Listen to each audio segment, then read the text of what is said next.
Saravá jogo de damas, saravá todo mundo em casa, hashtag todo mundo em casa, por favor, atentem, cuidem-se, cuidem uns dos outros, que é o grande recado dessa pandemia que a gente está atravessando. Não deixe de assinar o canal Jogo de Damas, enfim, aquele blá blá blá tudo, é muito importante que todo mundo assine. Obviamente, a gente está com uma questão de saúde aí que está se sobrepondo, né, a todas as outras questões. Ela acabou se impondo como uma questão de urgência. Mas foi despertado também um debate paralelo, uma vez que muitas pessoas, a gente já vinha vindo em vários questionamentos em relação à economia, o último PIB medido foi um PIBinho, né, que, enfim, não patinou para caramba, todo mundo sabia que essas medidas neoliberais não seriam adequadas, mas, enfim. Diante dessa pandemia, surgiu essa questão em relação à economia. A economia para, a economia não para, o que acontece para a economia continuar andando? A economia, enfim, o mercado é mais importante do que as vidas, o que é mais importante? Obviamente, a nossa linha aqui a prevalência é da vida humana. Mas a vida humana precisa prevalecer dentro de critérios, né? Dentro de uma perspectiva. E para falar um pouquinho sobre economia nesse momento, a gente vai falar com o professor Carlos Henrique Horn, professor da Faculdade de Ciências Econômicas da URGS, do Rio Grande do Sul, Universidade Federal do Rio Grande do Sul, que vai trazer uma luz aqui para a gente. Professor, bem-vindo, saravá. O que está acontecendo com esse país, professor? Como todo mundo, estamos em crise, numa crise profunda causada pela pandemia e que terá repercussões, obviamente, já está tendo na economia. Tu mencionaste na abertura do programa que nós tivemos um PIBinho, né, no ano passado. Acho que é bom alargar um pouco o cenário. A economia brasileira, ela entrou no seu 5º ano de crise e estagnação. Nós tivemos uma recessão bastante severa nos anos de 2015 e 2016. Depois disso, a recuperação foi absolutamente tímida, com o produto variando na casa de 1% ao ano, em média. De sorte que, no ano passado, 2019, o Brasil produziu menos do que tinha produzido no ano de 2014. E num cenário como esse, se explica o fato de que nós encerramos o ano com quase 12 milhões de desempregados nesse país, né? Tem aí algo na casa de 11 a 12% da força de trabalho que quer trabalhar, deseja trabalhar e não encontra emprego. Então, assim, quando nós entramos no ano de 2020, nós entramos já num contexto muito ruim, né, de estagnação da economia brasileira. Tá? E a crise, a pandemia causada pelo espalhamento do vírus, nos atinge em cheio. Tá? Esse é o primeiro aspecto que a gente precisa ter sempre em vista, né?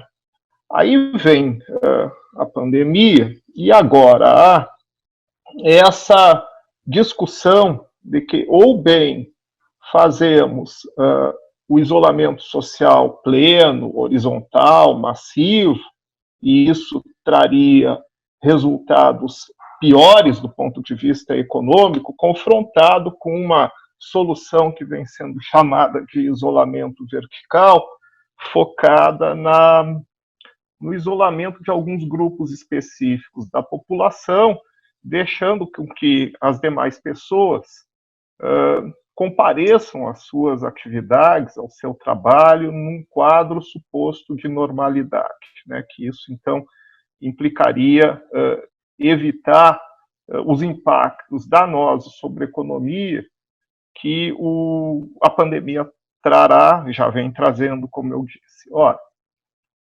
essa é, do nosso ponto de vista, uma falsa oposição. né, ela é alimentada, sobretudo, por aquelas pessoas e grupos que não desejam adotar medidas fortes e contundentes para minimizar tanto os problemas da própria pandemia, que é o combate, o tratamento de saúde, quanto os efeitos sobre a própria economia. Eu aqui trato de ilustrar, né? O isolamento social amplo, ele é uma medida recomendada pela Organização Mundial de Saúde. Praticamente todos os países a adotaram. Nossos especialistas em saúde aqui no Brasil também seguem essa mesma recomendação, ou seja, não sou médico, não posso avaliar o que aparentemente é a ampla maioria, se não a totalidade da profissão médica, vem dizendo que é a melhor medida que nós devemos adotar para minimizar os efeitos sobre a saúde humana. Então, eu parto desse pressuposto. Isso significa que se nós não mantivermos o isolamento social amplo, os impactos da doença poderão ser muito maiores.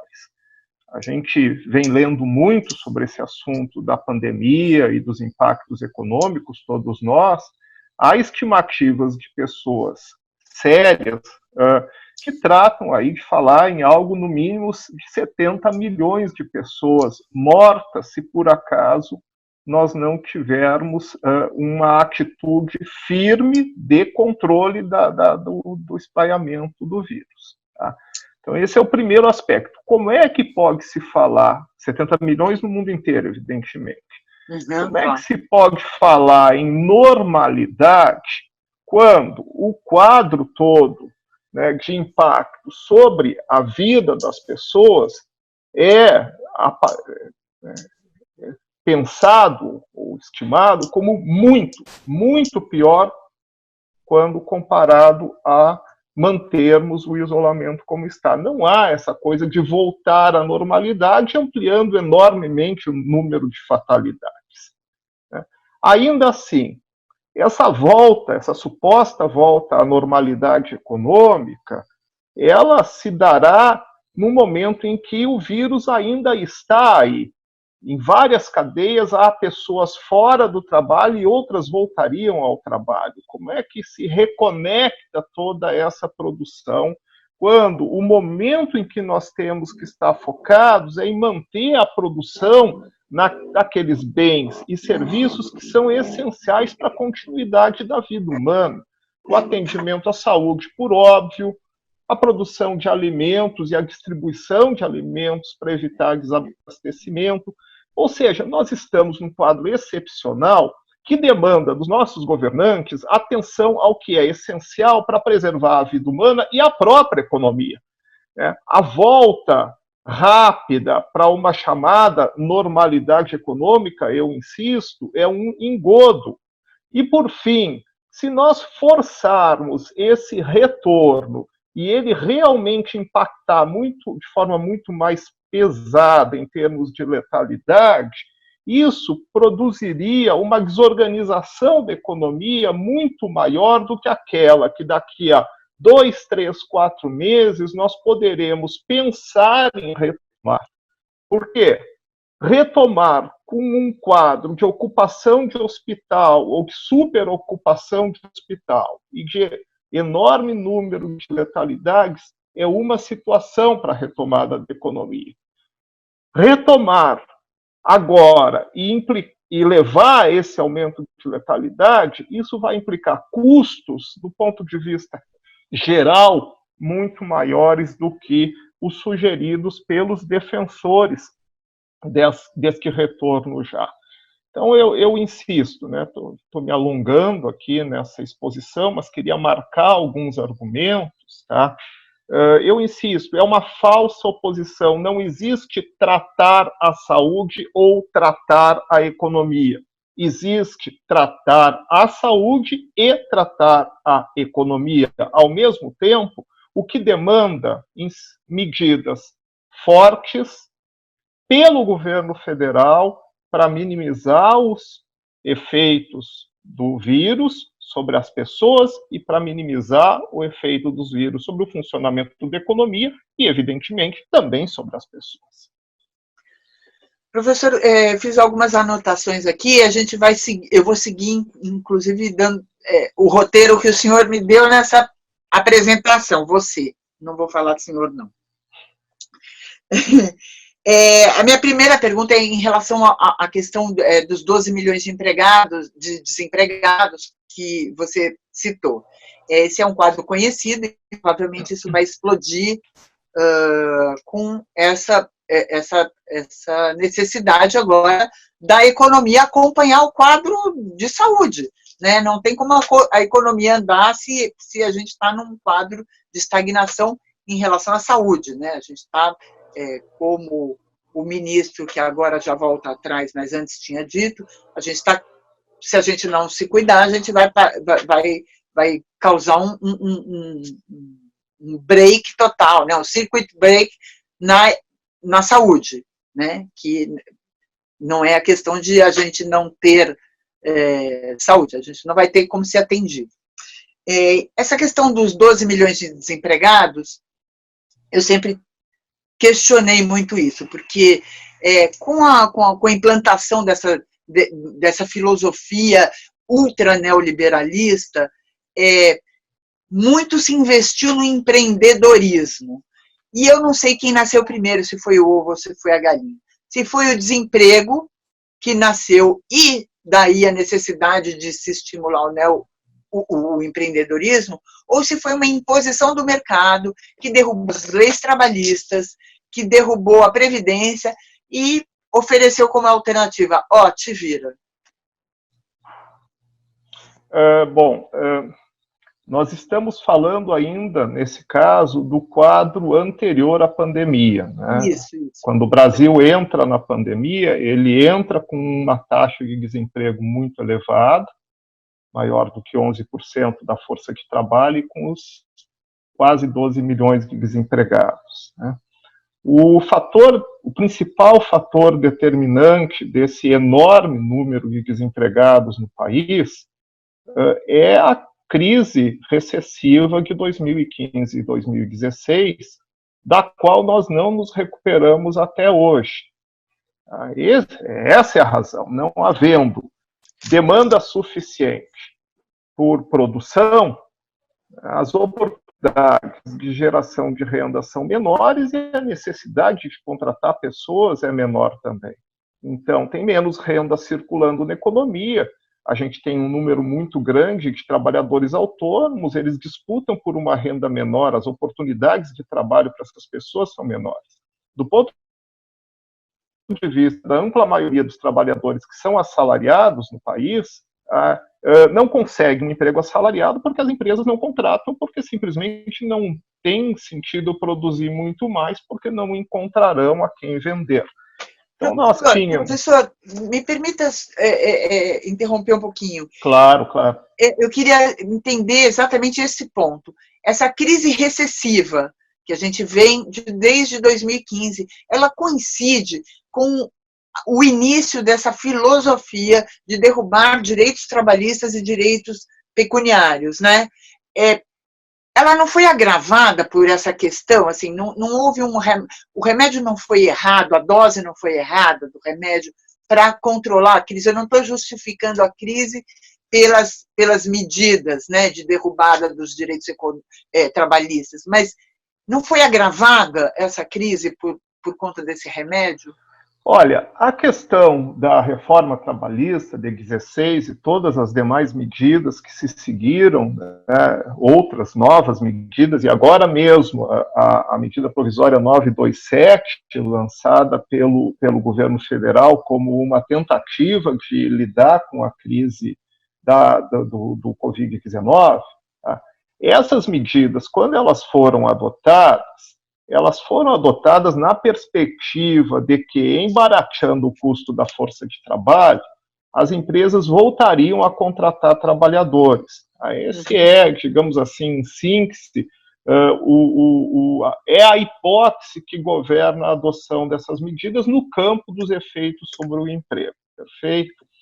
esse tipo de hipótese e de prescrição de política econômica, ele não tem evidência robusta. Tá?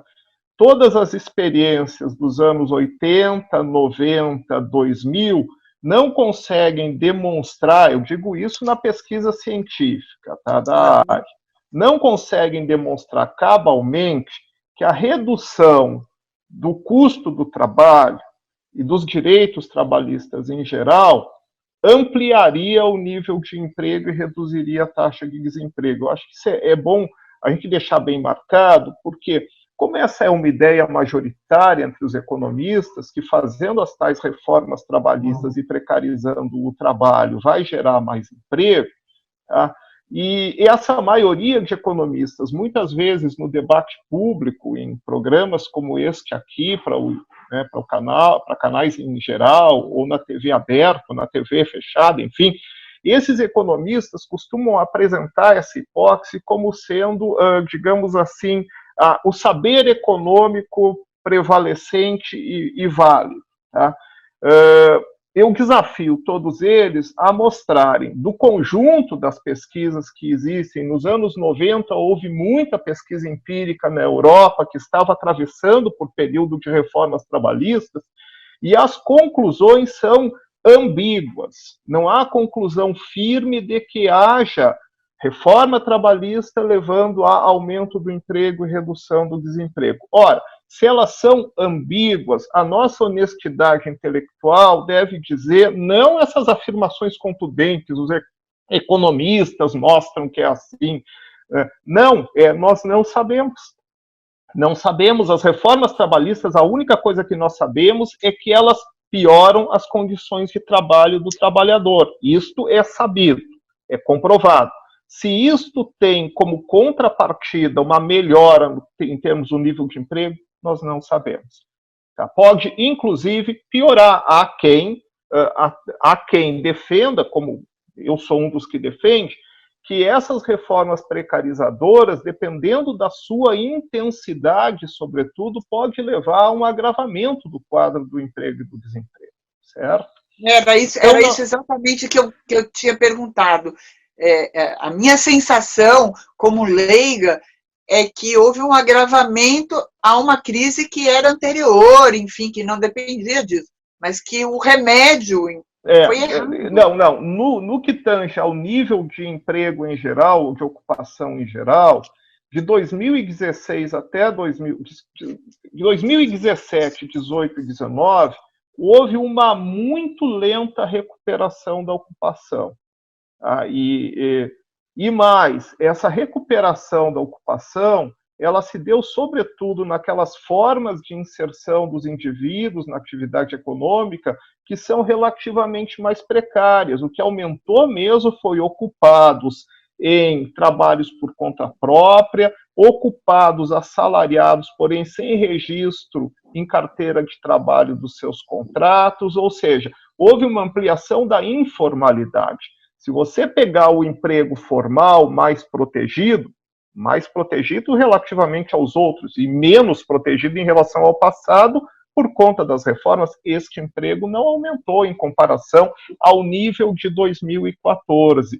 Então, a situação do mercado de trabalho no início aí da pandemia, no caso brasileiro, já era muito grave. Tá? E ele tende a se agravar muito no caso brasileiro, por conta de dois fatores. O primeiro é a crise do coronavírus. Essa crise do coronavírus, de qualquer maneira, por mais que a gente haja, vai sim causar um aumento do desemprego no mercado de trabalho em todo o mundo.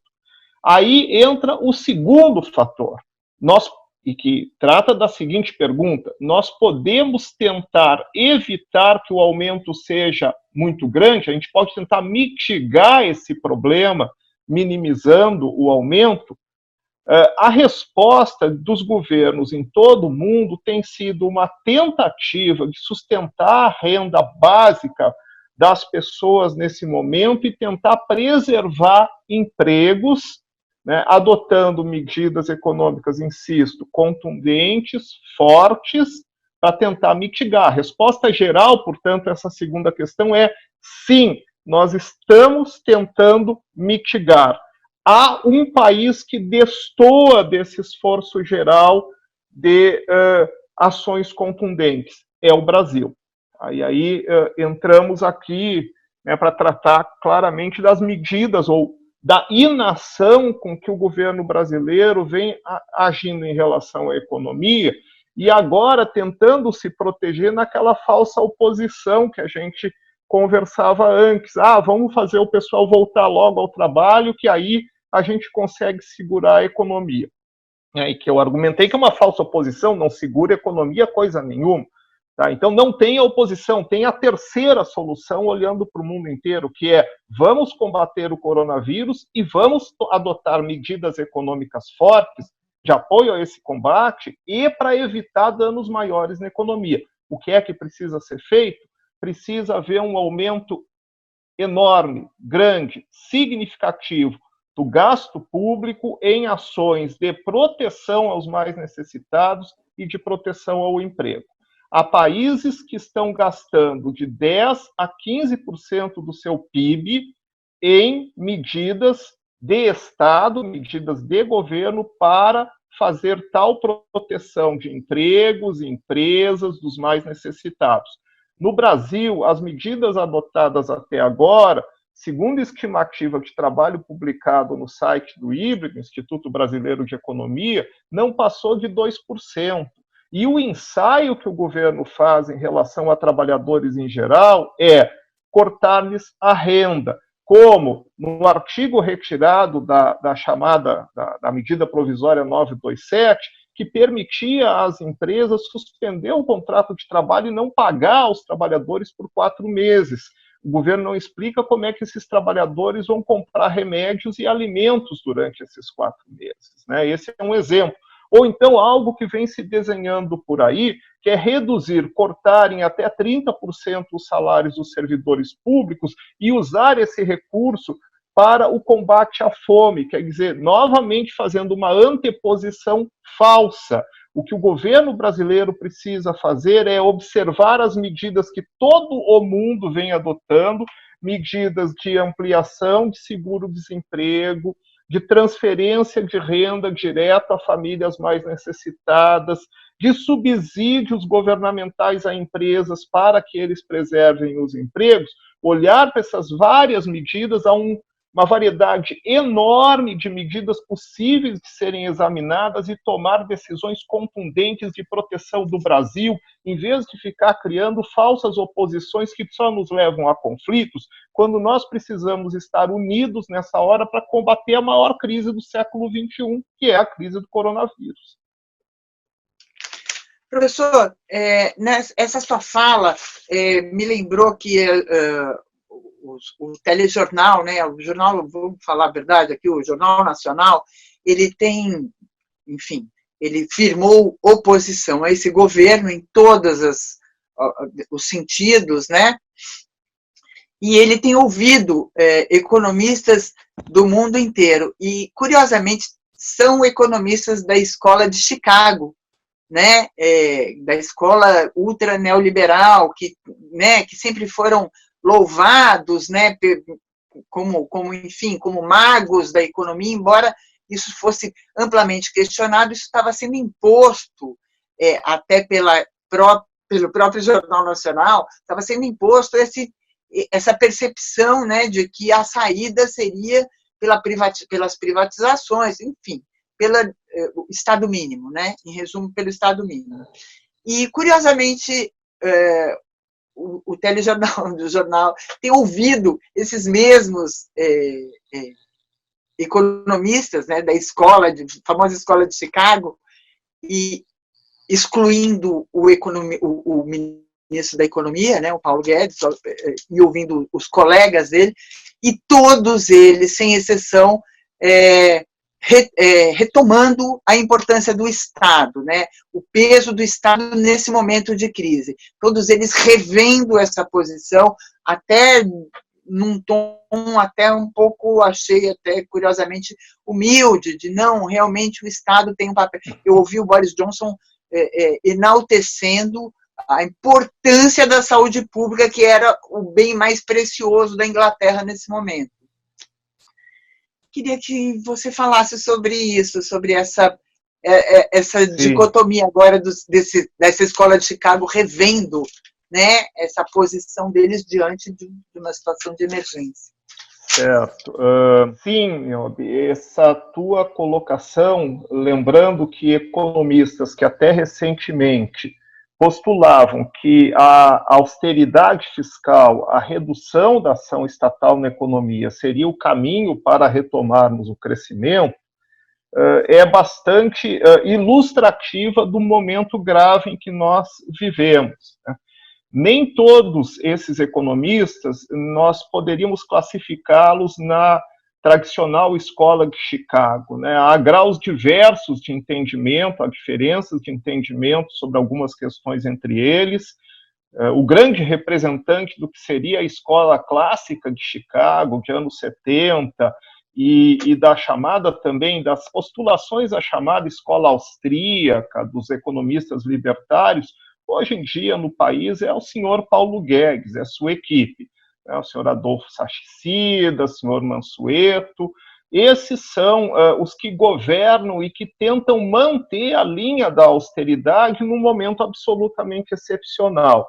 E nós temos visto, então, vários outros renomados economistas a que se registrar, independente dos pontos de vista diversos que se possa ter com eles, defendendo que este é um momento excepcional e que, portanto, em momentos excepcionais como este, nós precisamos da ação concertada e forte do Estado para minimizar os custos, os danos trazidos por essa crise.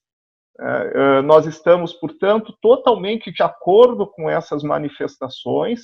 Tu falaste que elas têm sido veiculadas pelo Jornal Nacional e pelos canais da Rede Globo em geral. A Rede Globo tem uma opção preferencial por esses economistas alinhados à Casa das Garças, Instituto Milênio e assim por diante. Em cada momento são a eles que se recorre para fins de declarações. A Rede Globo poderia ser um pouco mais plural e encontrar outros economistas. Existem famosos economistas, como o professor André Lara Rezende, que hoje em dia é um economista que defende claramente a ação estatal mais liberada e firme para que nós consigamos fazer as economias, ou a economia brasileira, crescer um pouco mais. Pois bem, nesse quadro excepcional é isso mesmo que precisa ser feito. O Estado precisará gastar mais, ele precisará gastar mais porque precisará subsidiar, ele precisará transferir renda, ele precisará decidir, nós todos, a sociedade, quem pagará os custos dessas transferências. Nós teremos necessariamente que pensar com seriedade em reforma tributária que atinja as rendas e a riqueza maior, para distribuir o custo de um esforço coletivo importante de maneira mais justa. Nós temos essa situação sobre a necessidade de se adotarem medidas que nós chamamos de contundentes, para não apenas apoiar o combate ao coronavírus, aqui são medidas voltadas sobretudo ao setor de saúde, como nós temos que pensar em medidas mais amplas para a economia e para as pessoas como um todo. Na Faculdade de Ciências Econômicas da Universidade Federal do Rio Grande do Sul, professores de vários matizes teóricos, inclusive professores que em situação de normalidade postulariam a austeridade fiscal como um dos caminhos a serem adotados para a melhora da economia. Então, um conjunto bastante amplo e variado de professores, nós publicamos um manifesto que está no site da faculdade, sugerindo, como uma contribuição ao debate público e aos formuladores de política, 32 diretrizes e medidas um pouco mais pontuais para configurar essa política econômica da crise do coronavírus. Então, evidentemente que as primeiras medidas são aquelas que envolvem o suporte ao setor de saúde. Isso é o básico. Nós estamos numa guerra, como várias analogias têm sido feitas, E numa guerra são os nossos profissionais da saúde que estão aí na linha de frente e que necessitam recursos para combater os efeitos da crise. Agora, a par disso, nós temos que pensar na sustentação de emprego e de renda das pessoas e já em preparar hoje a saída da pandemia para retomada da economia em condições de maior normalidade. E mais do que retomar em condições de normalidade, é pensar em como fazer o país superar os anos de estagnação que antecederam o 2020. Aí, no caso imediato, e ainda pensando em termos imediatos, eu creio que o melhor é insistir em olhar o que o mundo inteiro está fazendo e tomar decisões fortes. Quanto mais tempo nós passamos sem que medidas fiscais, sobretudo, de defesa da renda dos mais necessitados, os Estados Unidos, que é o país e que tem um dos governos mais claramente alinhados com medidas supostas de austeridade fiscal ou que não aceitam usar o Estado para fazer ampla proteção dos mais necessitados, definiu a entrega de cheques para boa parte da população manter uma renda básica para comprar remédios, alimentos e outras necessidades, né? A Dinamarca, o Reino Unido, sob o Partido Conservador, falar sobre o Reino Unido decidiu instituir um subsídio a empresas que mantiverem os empregos.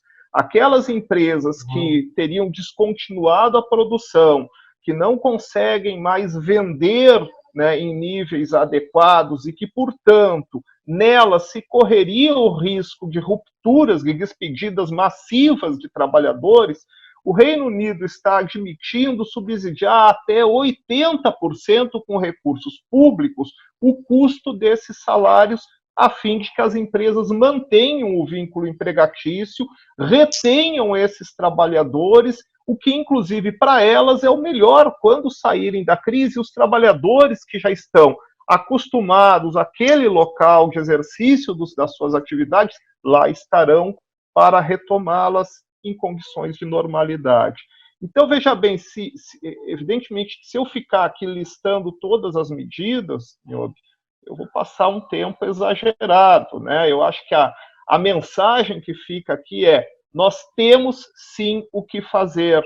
Aí o princípio, a premissa básica é que o Estado deve atuar numa situação excepcional.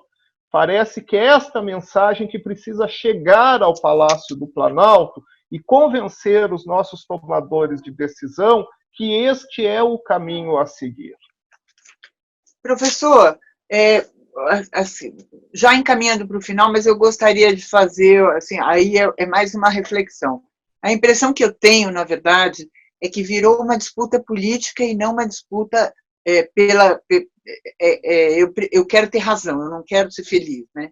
Eu prefiro ter razão do que ser feliz. Me parece que o governo está meio que fincado, enraizado nessa posição, visto que, né, o representante maior do país já falou claramente, já, não sou eu que estou falando, falou claramente: eu não entendo de economia, vai falar com o Posto Ipiranga. E o Posto Ipiranga, nessa hora, sumiu, ele só sabe falar de ajuste fiscal ou de eleição, ou seja, e o próprio Maia, né, declarou outro dia que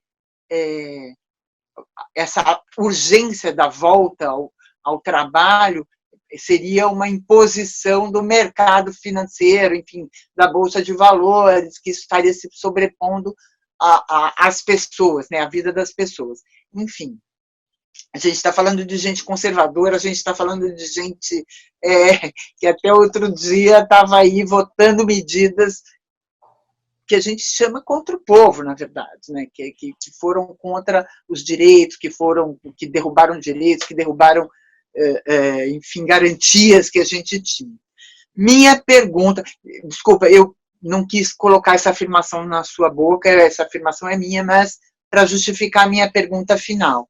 Minha pergunta nesse momento de disputa claramente política. Eu não vejo que tem uma disputa aí com sentido, obviamente, né, porque eles negam a ciência. Então, assim, não existe uma tese científica que justifique as posições desse governo. Essa disputa política, como é que a gente pode impactar esse governo de uma forma que ele venha eu não sei se ceder é a palavra, porque eu acho que eles não estão dispostos a ceder, mas que ele venha, enfim, repensar o que está sendo proposto. Certo. Repensar também para essa gente é meio ruim, mas é o único termo que me ocorreu. Sim, essa é uma dúvida que passa por todas as cabeças de todos nós, né? O que eu vejo é assim, no que diz respeito às medidas de combate à pandemia, em especial a questão do amplo isolamento social, aqui eu não sei se daria para caracterizar que há uma disputa política. Claramente é um isolamento do presidente e de alguns que o cercam, que, se eu bem entendi, foi denominado de gabinete do ódio. Todos os demais, governadores, a ampla maioria do Congresso, judiciário, a população em geral, né, está alinhada com as orientações da Organização Mundial da Saúde e com os nossos especialistas, de que esta é a melhor coisa que podemos todos fazer agora, certo? Agora, ele é o presidente da República, né? Em não fazendo, como conseguiremos manter? Os governadores estão adotando medidas, prefeitos estão também, não é? Se o presidente insistir nessa linha de conduta, claro, ele vai criar maior turbulência quando esse não é o momento para turbulência. Tá? Agora, maior do que já temos. Agora, no que diz respeito às medidas econômicas, sim.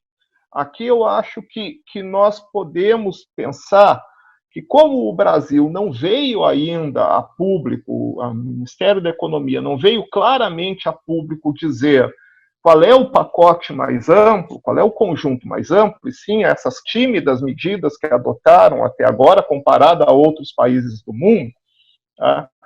Aqui sim sobra um ponto de interrogação, se não conseguirão convencer outros no Congresso e assim por diante, de que as melhores medidas são dar R$200 a mais aqui e retirar o custo desses R$200 a mais aqui do bolso de outros trabalhadores, né? Financiar dessa maneira. Quando, eu insisto, nós estamos num período excepcional, o mundo inteiro age independentemente de ideologias, de forma contundente, aumentando o dispêndio público e criando subsídios, aumento de renda, proteção do emprego, proteção de empresas. Então, nós precisamos de gente que tenha iluminação, que a luz passe a orientá-los, né, para que tomem essas medidas contundentes. Né?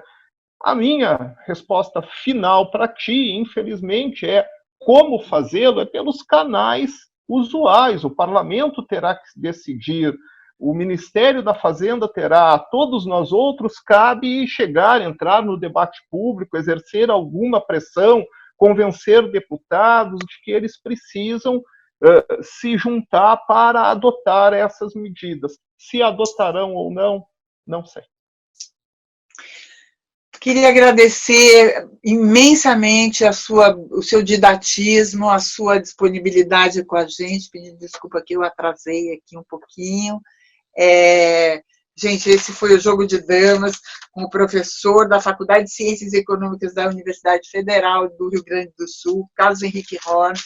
Professor, queria que o senhor deixasse aqui no finalzinho, antes do seu saravá final, endereço do blog, que as pessoas possam consultar, que o senhor citou, que existe esse blog, enfim, com textos sobre a questão econômica.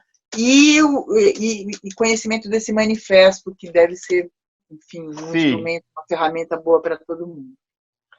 O manifesto, e ele está lá, ele é o primeiro texto a abrir o nosso blog chamado Conjuntura Nacional e Coronavírus, na Faculdade de Ciências Econômicas, FCE da URGS, o FRGS. Então, o endereço é ufrgs.br/FCE/category,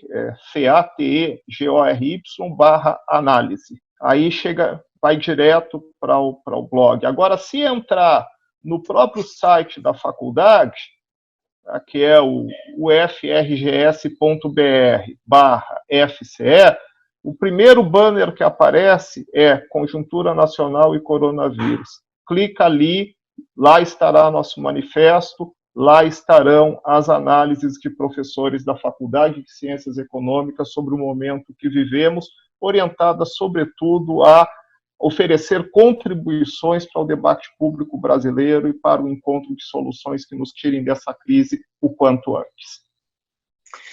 Muito obrigada, professor. Saravá. Gente, se Obrigado. cuida. Hashtag fica em casa.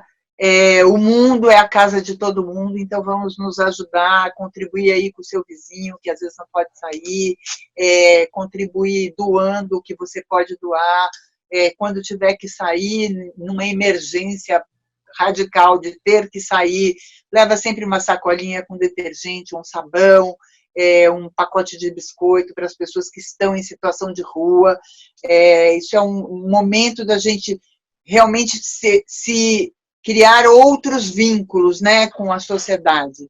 Eu acho que isso é importante, acho que é uma lição que a gente vai ter que carregar a duras penas aí daqui para frente. Não deixe de assinar o canal Jogo de Dama JDD aqui embaixo, faz comentário, critica, colabora, enfim, divulga, assista, passe nossos vídeos, convide as pessoas para virem nos conhecer. A gente está sempre aqui. Saravá, obrigada, professor, obrigada, Poli. Até o próximo.